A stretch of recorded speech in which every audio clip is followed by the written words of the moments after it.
What's up, guys and gals? My name is Splattercat. We are here at the Nerd Castle with the 4th episode of our Shadowrun Returns Dragonfall playthrough. In the previous episode, we had been betrayed, and one of our team members had gotten killed. And this seems to be like a common motif in Shadowrun. You have like a job, somebody gets killed, and then you're like, well, who has betrayed me? And you spend the rest of your time running around trying to just like duel people to death with your rapier. We also got a new dog, which was kind of depressing. They almost had me feeling a little choked up in the previous episode because our fearless leader, who had just gotten herself knocked off, had a puppy that was very, very upset that she had not come home. Yes, indeed, man's best friend, I suppose, I guess. I mean, obviously whoever made that saying never met my dog. But anyways, let's go ahead and talk to Iger. And we'll see, last time we talked to her, she was pretty upset with us, so I feel like this conversation needs to be had. It's one of those real talk conversations where you've just got to lock down all the bad blood in the room, otherwise it's simply just not going to work out. Iger glares at you, and you can taste the bile in her stare. She clearly still blames you for Monica's death. Something I can do for you, fearless leader? We need to talk about Monica. Not right now, we don't. Don't push me on this, three-toe. One of these days, you're gonna hash this shit out, and you can talk all you like about the clusterfuck that killed one of my best friends, but it won't be today. Fair enough. Before I go, I've got something to say. Spit it out, then. Let's hear it. You owe me an apology. You have no right to call me out like that in front of the entire team. She replies through clenched teeth. You want to step away from me, Three-Toe, right now? We're going to keep it real. We're going to keep it real right now. No, actually I don't, unless you intend to make me leave. It's tempting, Three-Toe. It's really fucking tempting, but no. I'm not going to hurt you, not unless you give me a reason to. And so we can say, that isn't going to happen. You're wrong about me, Iger, and I intend to prove that to you. She stares at you for a moment, then looks away. Best of luck with that, Three-Toe. Now please, just leave me alone. Alright, so we got some real talk out of the way. That's fine. We either had to prove that I mean, she's a lot bigger than us. She could definitely manhandle us if she wanted to. Plus, she's got like crazy like robot arm glove thingies that have like these weird kind of, I don't know, hand pauldron looking things on them. It's kind of scary. I wouldn't fight her, just me personally. I'm like, she's kind of scary. Let's talk to Glory then. I want to make sure that we cover all of our conversational bases before like we go any further into the game, because you never know what useful information is going to be let slip by anybody in the team. Glory is beautiful in a waifish sort of way. Her features are almost elvish in their delicacy, but there's something cold about her that you find slightly unsettling. What's more unsettling is her chrome. Glory is rocking a heavy loadout of cyberware from head to toe. She looks to be composed of more plastic and metal than she is of skin and bone. In the shadows, individuals such as this are anything but uncommon, but Glory's cyberware is first generation.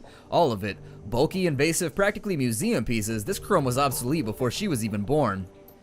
Three-Toe. Glory shifts her gaze to you, but her expression is as cool and placid as always. Can I help you? Well, we can use spellcasting and conjuring to use perception, or astral perception, to read through her aura. But that seems a little bit invasive and unpleasant. That seems like the kind of thing that you would do if you're really kind of like a terrible human being, just walking around. It's got like an NSA feel to it, where you're just kind of like looking into it's the worst kind of, I suppose, it's the worst kind of thought intervention. It would be, I would call it a thought crime maybe. Just being able to delve into somebody's mind and practice that voyeurism without them knowing. Pretty terrible. Let's go. Hey, Glory, how are you holding up? Don't worry about me. I'm solid.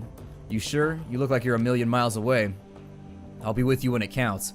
Right now, it doesn't. Any thoughts on what we should do next? Find our missing client and extract some answers. Beyond that, find another Decker. Monica won't be easy to replace, so we better start looking now. I got a question for you, Glory, of the personal kind. I'm not big on sharing, sport. Personal reasons, you understand, I'm sure. The edge in her voice tells you that she's not interested in continuing this conversation. I'm not going to be a dick to her about it, I guess. Of course, we'll all have our secrets, but if you ever want to talk, I'm here. Well, we've talked to everybody. What is this? Let's check out this locker. I get the feeling this is probably just like a storage locker. Yeah, so that's going to be a store. I forgot that I took the shotgun. Oh, that's hilarious. It's like the most worthless mage weapon ever. This is going to be the greatest run of all time. It's me and my worthless shotgun and my awesome magical spells with which to flay and burn the enemies. Nerfer meter biter. I don't even know what that means. I'll probably throw it into Google Translate in a minute. Or somebody can tell me down in the comments. Nerfer meter biter. Sounds like a battle cry or something. Sounds like the battle cry that like a Muppet would use. Nerfer meter biter. Sounds like something like the Swedish chef would say before he runs into battle or something. I don't know. There's nothing else to click here, so I guess there's nothing to investigate. Let's jump out into the shadows. Oh, wow, that was seamless. That's really, really cool. So I guess I had noticed that the load times were a little bit longer for me, but it appears as though it's going to allow you to move seamlessly in between locations now, which is really, really badass. We don't get stuck with that load screen every single time. Malit Holy. That's somebody, he's Holy E, but he's not holier. Just keep that in mind. The dwarvish tech vendor smiles at you with practiced ease, her almond eyes twinkling with the glare from a dozen trid screens. She speaks in a clipped, heavily accented German. Welcome to the Data Haven. Can I help you with something? You guys thought I was going to do an accent right there. No, the only German accent I know is probably going to be unpleasant for everybody involved, so I'm just not going to do it. Let's see here. We could say I need some tech and I'm on a tight schedule. I guess we don't really need to do that. And so I think I'm going to go down and that looks like, okay, so that's the Cafe Kurzerburger or whatever the hell it was called. Is that a dead dude? What is this? It's a half-naked somebody in like a beanie cap thing, just hanging out. What is this over here? Talus Kramer. I'm gonna check everything out because I'm an explorer, and so since the game has given me the option to do so, I'm gonna do it right now. Oh, okay, so it's the Talismonger shop. So what we should be able to buy here are going to be like various talismans and things. Something about the young elf behind the counter makes your breath catch in your chest. She's lovely to look at, but it's a strange kind of beauty. Her eyes are large and luminous and impossibly green. As she looks up at you, you can see that her irises are flecked with iridescent gold. Hello and welcome to Algernon's. Perhaps I can help you with something? As she smiles up at you, her eyes fixed on yours, a curious feeling of weightlessness fills your chest. It feels as though you're floating in a warm, calm sea. A gentle current pulls you down, or pulls you closer to Absinthe, and the sensation is pleasant. As you drift, the golden specks in her eyes begin to move. She's like the Goldschlager of human beings. Look deeper into her eyes since we have no other... Oh man, we are boned. The golden specks in the elf's eyes shift and swirl, slowly picking up speed. It's mesmerizing. All at once, the specks explode into light and color. Absinthe's eyes now fill your field of vision, and it feels as if you're drowning in an alien sea. The patterns traced by the shimmering specks in her eyes are kaleidoscopic, enchanting, and nearly impossible to turn away from. Well, apparently I've lost myself in someone's eyes. I always thought that was just like a clever hook for a song, but apparently it can happen.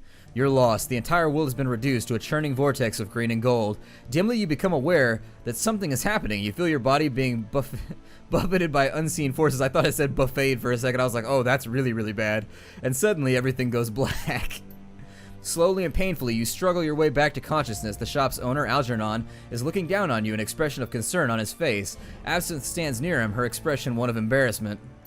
Welcome back, friend. Algernon extends a hand to help you to your feet. Absinthe shifts slightly to allow you to stand. What was that? What happened?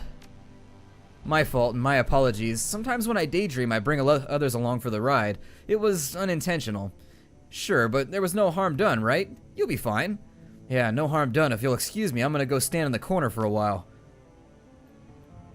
There's Algernon. We ran into him in the last run-through. Greetings, young elf. The elf's voice is smooth as silk and rich as clotted cream. Something about him instantly puts you at ease.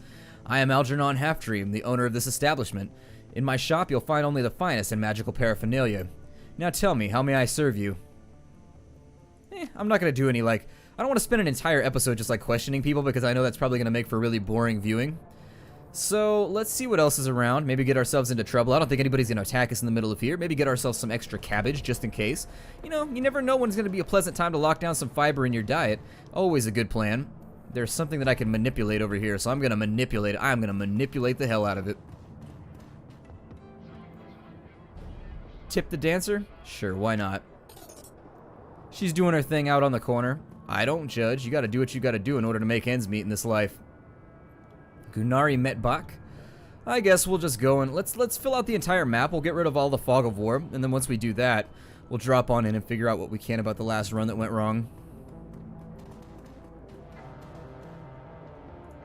I like a little hobo's alley back here.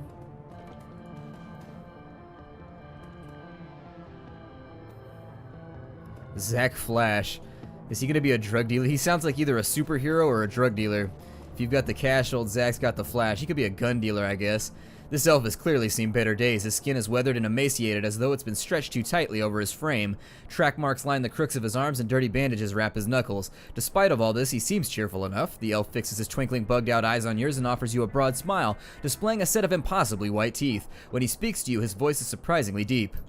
Guten Tag, mein Freund. You here for some magic? Because Zach Flash, he gestures at himself with a dramatic flourish, is your magic man. I might be interested. Zach cocks his head and offers you a lopsided grin. Well then, I might be able to help you. He begins to twist a strand of his long stringy hair around one of his spidery fingers. His smile remains fixed, a pearly crescent set into a face caked with grime. Don't leave me in suspense. What have you got? Oh, a little bit of everything. I've got your Zen and your Hyper, your Nitro, your Nova Coke. If you want it, I got it. Zach leans towards you and lowers his voice to a conspiratorial whisper. I've even got a special concoction of my own design, but I wouldn't recommend it unless you're serious about getting high. So, you want to conduct a little bit of business? Nah, I'm not interested in getting domed out right now. Zach shrugs, then slowly raises his right hand and waggles his fingers. Toodles. Especially since I hear the sound of sirens, and I'm not trying to get roped up in that business. You don't need the popos coming down on us like a bag of hammers right now. Got Simi. The phone rings. Oh, that can't be good. Anytime I watch a film and a phone rings while you're... Oh, the dog's with me. At least I've got like a dog that can like maul somebody's face off if I need to. On the plus side, it's an old obsolete phone booth and it's ringing. Sure, pick up the receiver. A monotone, pitch-adjusted voice begins speaking almost immediately. The Shockwellen writer's contact for this Kiz is no more.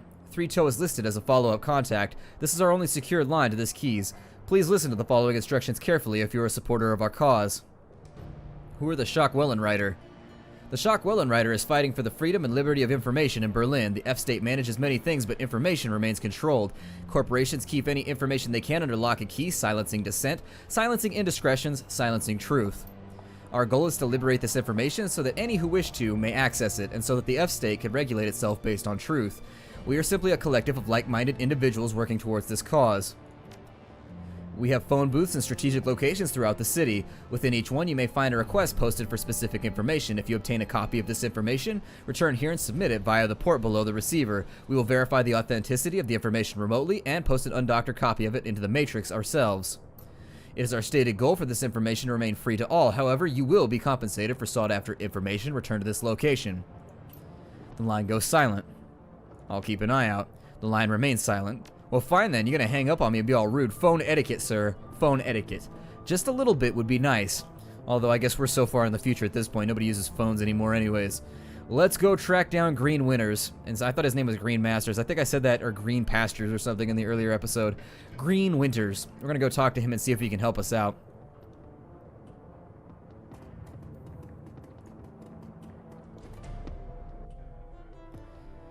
Cafe Sesvi or Chesvi or Kesvi or whatever.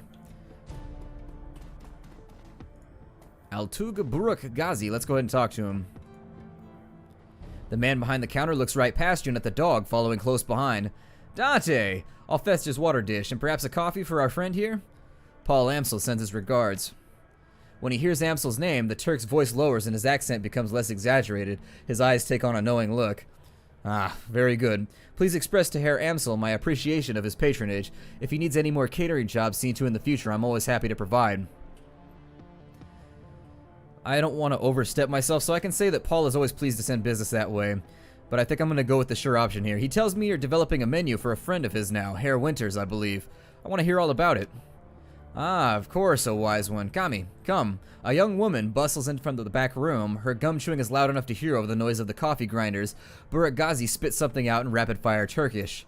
As you wish, uncle. I'll see to it right away. Kami offers you a shy grin, snaps her gum, and hurries back into the room that she came from. My girl Kami is arranging to make contact with the chef as we speak. This will likely take some time. My chef is a busy man. While we wait, I wonder if you'd be so kind as to run a small errand for me. It's a trifle. I hate to trouble you, and I'm embarrassed to even ask, but I'd be most appreciative if you could help me. What's the trifle? Altug's voice lowers nearly to a whisper. The errand's simple and hardly worthy of you. I've installed a number of data taps to Berlin's fiber optic network as part of my civic duty, you understand. These taps provide free matrix access for all who live in the cruise baser. In order to maintain their, how do I say it, their anonymity? Each tap's protocol buffer must be reset every few days. I simply wish for you to visit each data tap and reset it. Simple enough. Yes, that's it, a simple job. Time-consuming and a bit tedious, perhaps, but simple. Just reset the taps and come back when you're finished. There should be 3 of them scattered around this neighborhood. The first one's just outside. Look for a metal box with yellow arrows painted on top of it. By the time you return, I should have the information Harold Amsel requested. Let's talk to Jan Goldschmidt. Hello, my friend. The voice that comes from the man in the chair is as enormous as his owner, a deep booming roar dripping with unrestrained mirth. A fine day for soy calf, yes? Yeah, it certainly is beautiful. From the back of the store, the voice of the shopkeep cuts you off. Don't mind the fool in the chair. He roars like a traumatized walrus, stewing all day in his own sweat. The man behind the bar glares at Goldschmidt, his upper lip curled in disgust. I tolerate him only because he takes his soy calf by the bucket. Goldschmidt responds with a raucous belly laugh. Apparently he finds the shopkeeper's insults to be hilarious. Ah, I'll tug, mein friend. You're as quick-witted and sharp-tongued as ever. I bow to you. Are you going to put... Once again, the shopkeep cuts in. To bow to me, you would first have to vacate your chair. The shopkeep claps his hands together, clasping them in front of his chest. I shall summon a team of determined young men and an ox to assist you with the task. With luck, you'll be on your feet by nightfall. Goldschmidt smiles up at you, his small eyes glittering. Oh, enough of his senseless bickering. You've approached me for a reason, yes? Tell me, what can Jan Goldschmidt do for you? I think... let's see here. Why do you put up with those insults? Don't you have any pride? I put up with them because they amuse me. The fact that they amuse me infuriates my dear friend Altug, who in turn hurls more insults. Goldschmidt raises his soy calf cup in salute, and thus the cycle continues. It is 2 years now that I've been your customer, yes, Altug? 2 years of soy calf and strained patience, yeah. And I remain happy, and Altug makes money, an ideal business relationship. That all sounds perfectly healthy. Take care, Jan.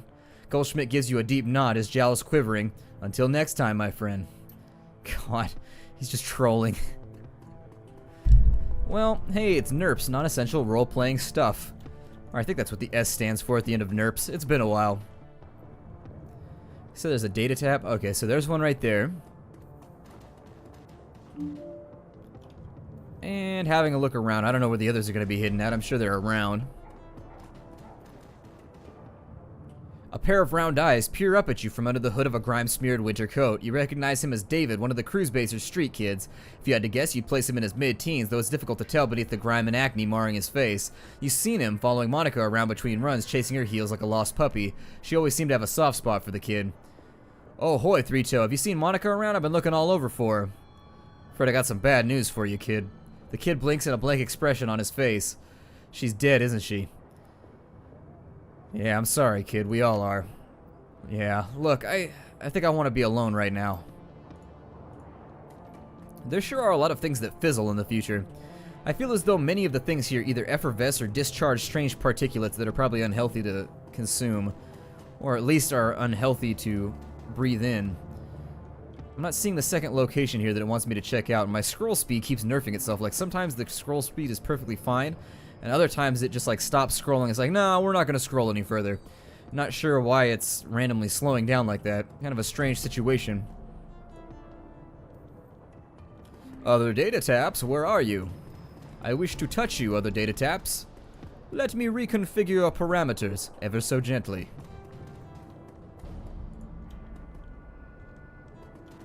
I'm not searching in any real kind of formulaic way here. I'm just kind of running around hoping I run into it. It's probably down here somewhere.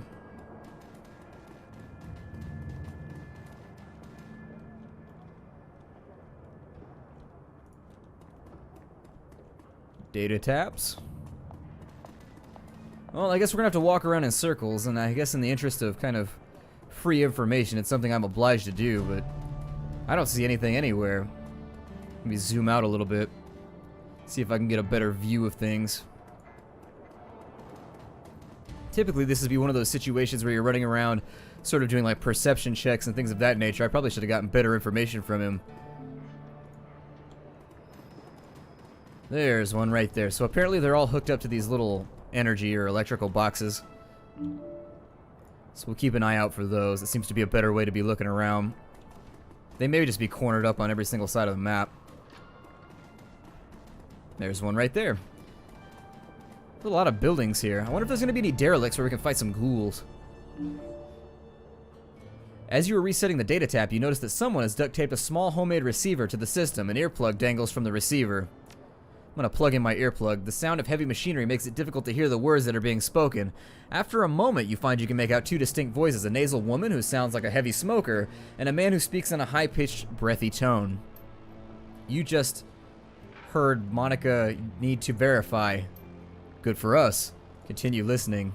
A sound like a conveyor belt starting adds to the noise of the machinery, and you can't make out anything else until it comes to a stop a minute later. Think our next step? isn't ready to make a move yet. To be patient.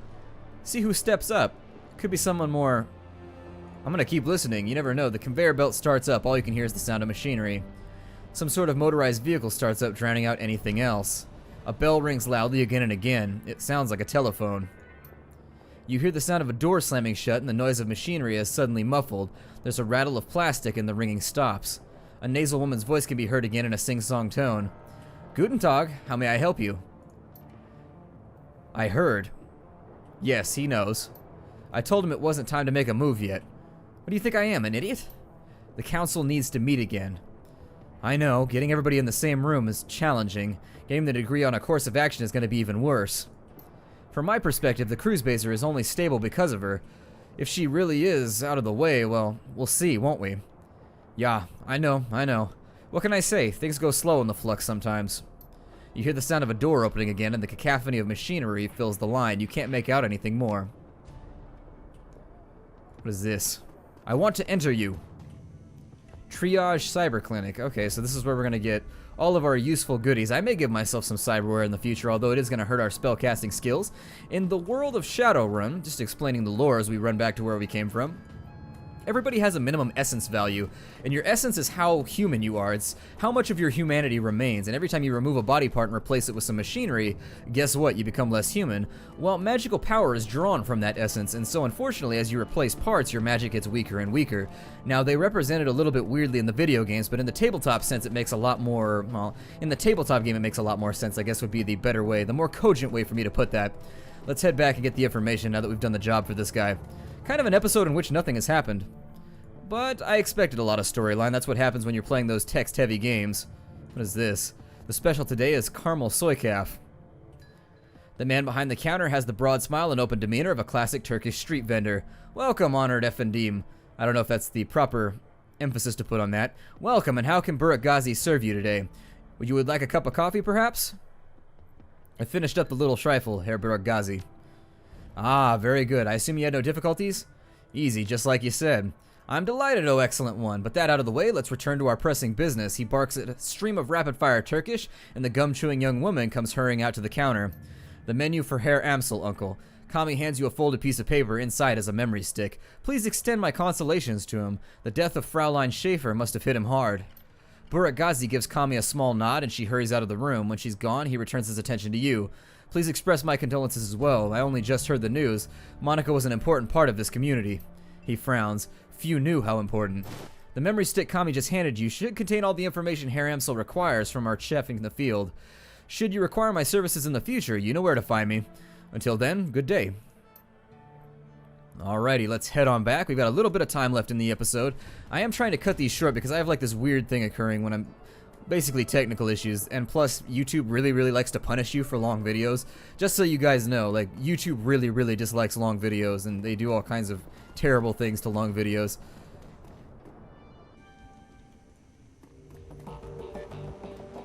I like how you enter our base through the place where all of our valuables are. That seems like a really great way to arrange the house. I mean, if this were Dungeon Keeper, I'd feel a little bit nervous right now. Everybody looks like they've rearranged themselves. I've got nothing more to say, boss. Let's just get this run taken care of. You can hit me up again later if you want to talk.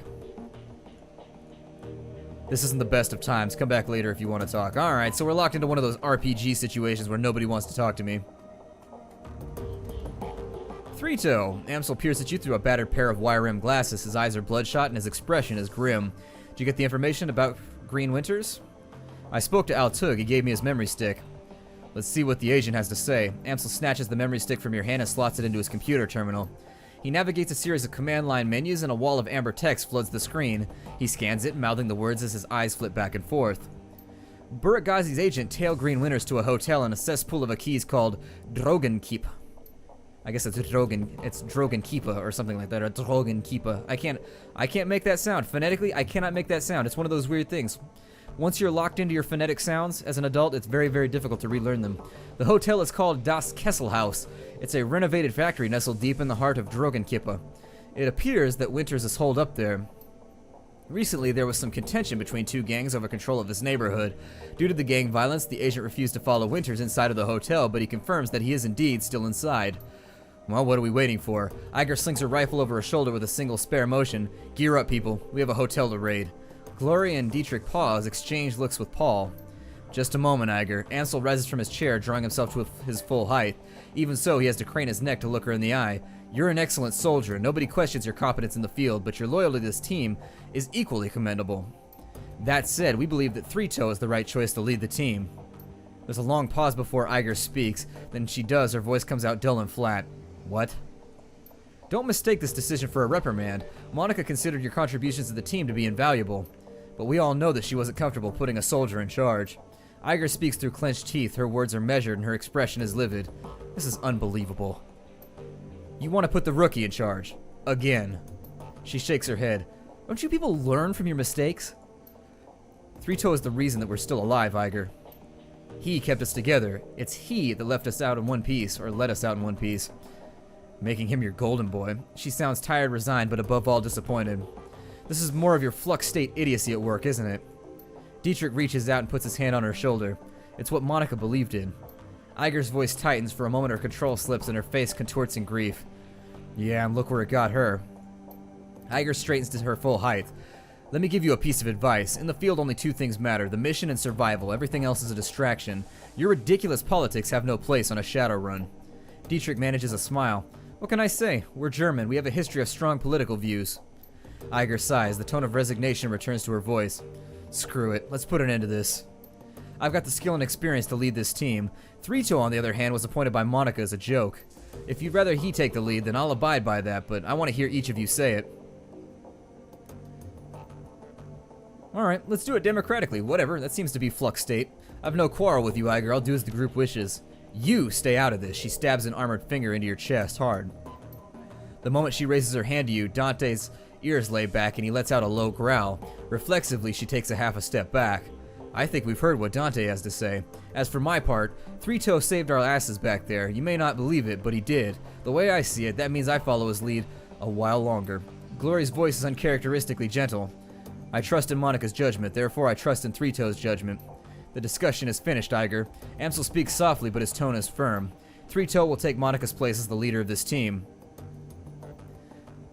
Well, I know everybody's crying for vengeance right now, but it was kind of one of those nobody technically killed her. She got killed by black ice. I mean, it's one of those automated systems that if you weren't fiddling with it, you wouldn't get yourself killed, so it's hard to be like, revengeance! And just like demand it. I suppose we'll go with... Yeah, we'll kind of live through her legacy since it seems like that's what was important to her anyways. I'll do whatever it takes to keep this team of Monica's legacy alive. That includes taking your advice, Iger. Iger gives you a small nod. Well, that's big of you. She looks from Dietrich to Glory to Amsel, finally down at Dante, and then she sighs. I don't agree with this decision, but I'll respect it. She nods again, more decisively this time. Three Toe takes the lead then. Conversation closed. It's time to move on. We need to focus on chasing down green winners. Indeed, I've transferred the information we received from Altug to the computer terminal in the next room. It used to be Monica's personal workstation, Three Toe. Now it's yours. Monica kept a variety of notes and dossiers on that machine. I'd suggest reviewing her notes when you have the time. Amsel turns his attention away from you and back to his computer screen. Good hunting. I'll eagerly await your return. I wouldn't suggest driving to Drogenkeeper. The roads aren't safe. Taking the U-Bahn would be faster anyways. Thanks for the tip, Iger. The U-Bahn it is. Iger nods, then turns to check her equipment. The rest of the group disperses in turn.